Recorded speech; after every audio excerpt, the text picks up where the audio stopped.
नमस्कार दोस्तों। सोचिए दोस्तों, आपके घर में आप सो रहे हैं और अचानक से आपके किसी फैमिली मेंबर का चेस्ट पेन होता है।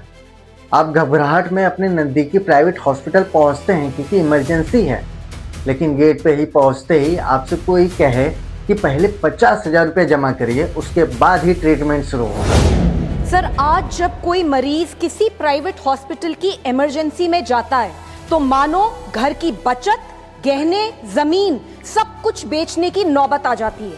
आप हॉस्पिटल के अंदर जाइए, बेड्स की कैटेगरी देखिए, डिलक्स, प्रीमियम, स्वीट, इनका रूम रेंट कई बार 5 स्टार होटल से भी ज्यादा होता है।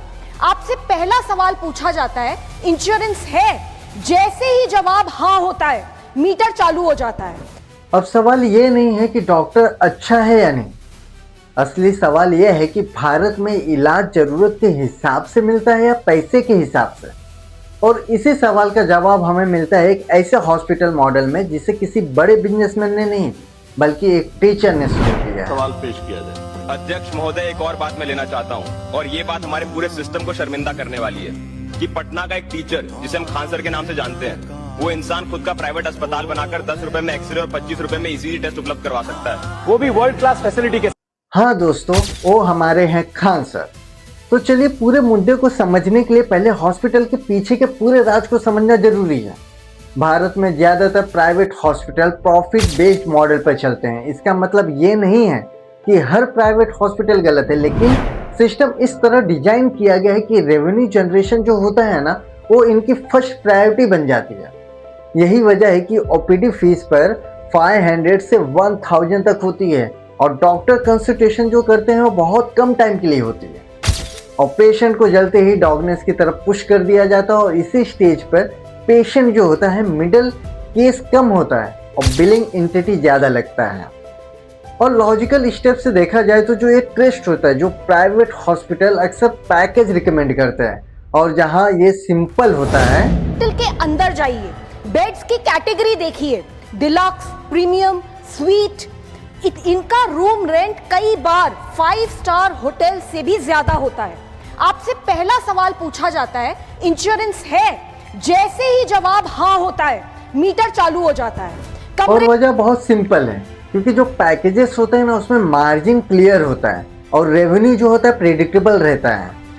रिजल्ट ये होता है कि 15 से 25,000 का जो टेस्ट बिल बन जाता है, ये चाहे सारे टेस्ट बिल मेडिकली जो है जरूरी हो या ना हो, पेशेंट जो होता है ना वो सवाल नहीं करता, क्योंकि सिचुएशन जो है इमोशनल होती है और यहीं से हेल्थ केयर एक कमर्शियल ट्रांजेक्शन में बदलने लगता है।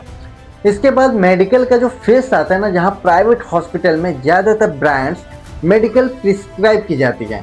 टेक्निकल ये इलीगल नहीं है, लेकिन इकोनॉमिकली जो है ये पेशेंट जो होता है ना, उनके ऊपर बर्डन जो है बढ़ाते जाता है। और सेम सॉल्ट की जो है जेनरिक की जगह महंगी ब्रांडेड मेडिसिन लिखी जाती हैं, जो बाहर 15 to 20% डिस्काउंट पर मिलती हैं। और सेम सॉल्ट की जेनरिक जो है मेडिसिन जहां 150 में मिल सकती है, वही ये जो है ब्रांड के नाम पर 500 से 1000 रुपये चार्ज करते हैं। इस पॉइंट तक आते आते इलाज जो है ना स्ट्रेस हो जाता है, फाइनेंशियल में जो है बदल जाता है पूरा। अब इमेजिन कीजिए कि डॉक्टर जो है आपको आईसीयू जो है सजेस्ट करता है और प्राइवेट हॉस्पिटल जो है चार्ज लेती है 20 से 30,000 रुपया पर डे लेती है और मेडिकल इमरजेंसी धीरे धीरे जो है फाइनेंशियल इमरजेंसी बन जाती है। इमरजेंसी में जाता है तो मानो घर की बचत, गहने, जमीन सब कुछ बेचने की नौबत आ जाती है।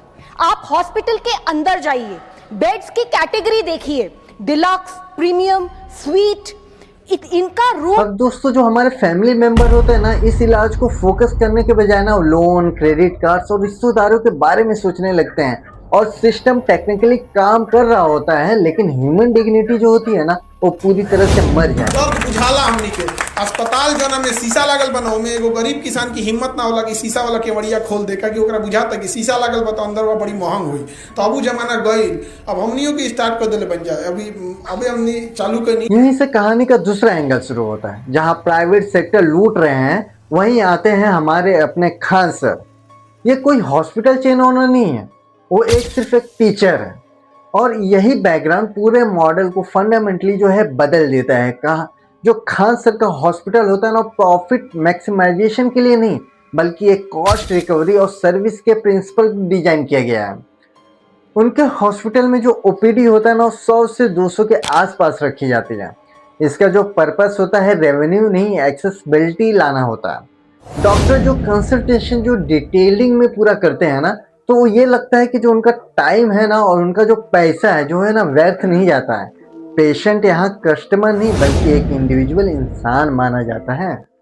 टेस्ट भी जो होता है स्ट्रिक्टली नीड बेस्ड होते हैं, जितना जरूरत है उतना ही टेस्ट किया जाता है। अभी जस्ट हम लोग ना खान सर के हॉस्पिटल से आए भाई, पूरा अंदर विजिट किए हैं भाई। समझ लो एक्सरे है ना भाई, मात्र 15 रुपीज में हो रहा है। और हार्ट का जितना भी बीमारी है ना भाई, ईजीसी जांच करवाना है ना भाई, मात्र 25 रुपए में।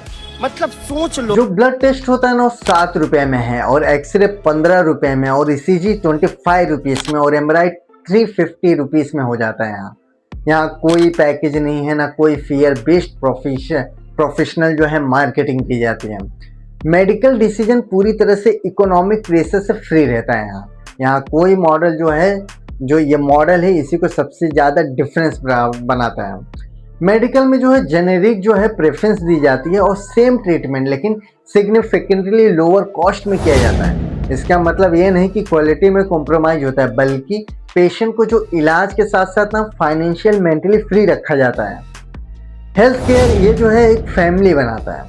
जो इनका खान सर का जो हॉस्पिटल है वो हमें लोड नहीं देता है, बर्डन नहीं देता है, ये हमें फाइनेंशियल फ्री करता है। एडमिशंस और आईसीयू की बात करें तो बेड्स जो है लिमिटेड है लेकिन प्राइसिंग कंट्रोल्ड में है। जो जनरल बेड है 200 से 500 रुपए के आसपास होता है, और आईसीयू को लग्जरी नहीं बल्कि लाइफ सेविंग नेसेसरी माना जाता है। ये कोई जो है लार्ज स्केल रिप्लेसमेंट मॉडल नहीं है, लेकिन एक स्ट्रॉन्ग प्रूफ है कि अल्टरनेटिव भी पॉसिबल्स हैं। यह समझना जरूरी है कि खान सर का हॉस्पिटल गवर्नमेंट या प्राइवेट हॉस्पिटल का दुश्मन नहीं है। ये एक डायरेक्शनल मॉडल है। ये दिखाता है कि अगर इंटेंट सही है तो हेल्थ केयर अफोर्डेबल माना जा सकता है और बनाया जा सकता है, ट्रांसपेरेंट और ह्यूमन हो सकता है। तो असली सवाल यह है कि प्राइवेट हॉस्पिटल सही है या गलत। असली सवाल ये है क्या कि हेल्थ केयर सिस्टम जो है इंसान को एक इंसान मानता है कि आप पैसे की मशीन मानता है। अब खान सर का जो मॉडल है हमें ये दिखाता है कि सिस्टम जो है, पॉलिसी जो है, अगर हम जो है ना कम पैसे से और अच्छी नीयत से करें तो जो आपके फ्यूचर में हेल्थ केयर में जो है बदलाव किया जा सकता है। और शायद खान सर के ही हॉस्पिटल से जो है अपने हेल्थ केयर का जो है रिफॉर्म होगा। और धीरे धीरे हर जिला में ले जाए, हर जिला में प्यासा ना कुआं के पास आई ना कुआं प्यासा के पास जाइए, हर जगह कुआं रही जगह जहां से मन बा वही जा सकी हो। तो अब ये चीज के करे के जरूरत आगे बा। ब्लड जांच के हम देखते हैं किडनी बहुत आदमी का फेल हो जाता है तो बड़ा दुर्दशा हो जाता है। तो इस पूरी जो वीडियो का जो है चर्चा का निष्कर्ष ये है कि भारत की हेल्थ केयर प्रॉब्लम सिर्फ इंफ्रास्ट्रक्चर या डॉक्टर की कमी नहीं है, बल्कि इंटेंट और सिस्टम की डिजाइन की समस्या है। प्राइवेट हॉस्पिटल लॉ के अंदर अगर रहकर समझा जाए कि हेल्थ केयर जो प्योरली जो है मार्केट ड्रिवन बना दिया जाता है तो इंसान जो है पीछे और पैसा आगे आ जाता है। खान सर का हॉस्पिटल कोई मैजिक सोल्यूशन नहीं काम कर रहा है। ये पूरे देश को इंस्टेंट रिप्लेसमेंट भी नहीं बना सकते हैं, लेकिन ये एक लिविंग एग्जाम्पल है कि अगर नीयत सही हो तो लिमिटेड रिसोर्सेज में भी अफोर्डेबल और ट्रांसपेरेंट और ह्यूमन हेल्थ केयर पॉसिबल है। ये मॉडल हमें सोचने में मजबूर करता है कि हेल्थ केयर का फ्यूचर जो है सिर्फ बड़े हॉस्पिटल या नई पॉलिसीज में नहीं बल्कि उस सोच में है जहां पेशेंट को कस्टमर नहीं बल्कि इंसान माना जाता है। अब इसको सुधारा भी जा सकता है, लेकिन सुधारने के लिए अब इसमें गवर्नमेंट जो है ये क्या क्या इम्प्रूवमेंट कर सकती है, ये चीज़। अब जो पहला इम्प्रूवमेंट है एक ट्रांसपेरेंसी। अब जो ट्रांसपेरेंसी किस चीज़ में, जो हॉस्पिटल और प्राइवेट या सेमी प्राइवेट है ना, वो टेस्ट, मेडिसिन और आईसीयू चार्जेस का क्लियर रेट नहीं रखते हैं, ना उनका कार्ड पब्लिकली स्टिकर पे लगाया जाता है। और इमरजेंसी में पेशेंट या फैमिली जो है कंफ्यूज हो जाती है और हेल्पलेस हो जाती है, और प्राइसिंग ट्रांसपेरेंटली नहीं देखती है और डायरेक्टली डर के माहौल में जितना पैसा रहता है उतना भर देते हैं। तो पहले तो हमें जो है ट्रांसपेरेंसी रखना पड़ेगा।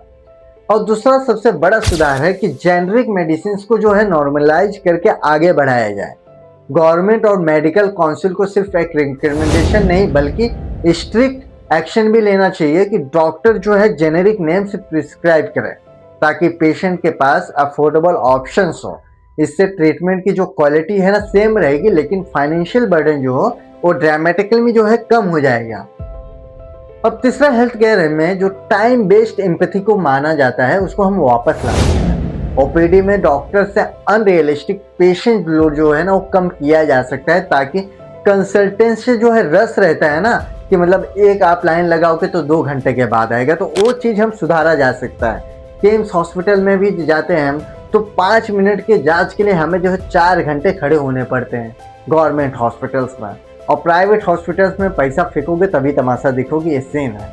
तो शॉर्ट टर्म में इससे जो हमें रेवेन्यू जो है ना कम आ सकता है, लेकिन लॉन्ग टर्म में ये ट्रस्ट और हेल्थ आउटकम जो है दोनों इम्प्रूव रहेंगे। चौथा जो है खान सर जैसे मॉडल्स की बात करें तो जो खान सर जैसे मॉडल को आइसोलेट एक्सपेरिमेंट की तरह नहीं बल्कि एक ना पायलट जो है प्रोजेक्ट की तरह ट्रीट करना चाहिए। गवर्नमेंट अगर ऐसे नॉन प्रॉफिट और कॉस्ट रिकवरी हॉस्पिटल्स को लैंड सब्सिडी जो लैंड है उनको सब्सिडी दे और टैक्स रिलीफ दे तो एक ऐसा मॉडल जो है ना हर अपने देश के हर कोने में खान सर खोल सकते हैं और उनके जैसे और भी लोग खोल सकते हैं। एक्चुअली ये काम सरकार का है लेकिन ये खान सर कर रहे हैं। और प्राइवेट सेक्टर्स को जो है ना हम ख़त्म नहीं करना चाहते हैं, लेकिन उनको एक जो है एक नॉर्मल जो है रखना चाहिए रेट्स। और आखिर में सबसे ज़रूरी जो बात है पेशेंट को अवेयरनेस होना चाहिए। जब तक ये लोग सवाल नहीं पूछेंगे कि टेस्ट क्यों है इतना, मेडिसिन का रेट क्यों है, आईसीयू में इतना क्यों चार्ज है, इतना जो सिस्टम जो है प्रेशर्स क्यों बनाता है, तो ये जो चीज़ें हैं पूरा जब पूछेंगे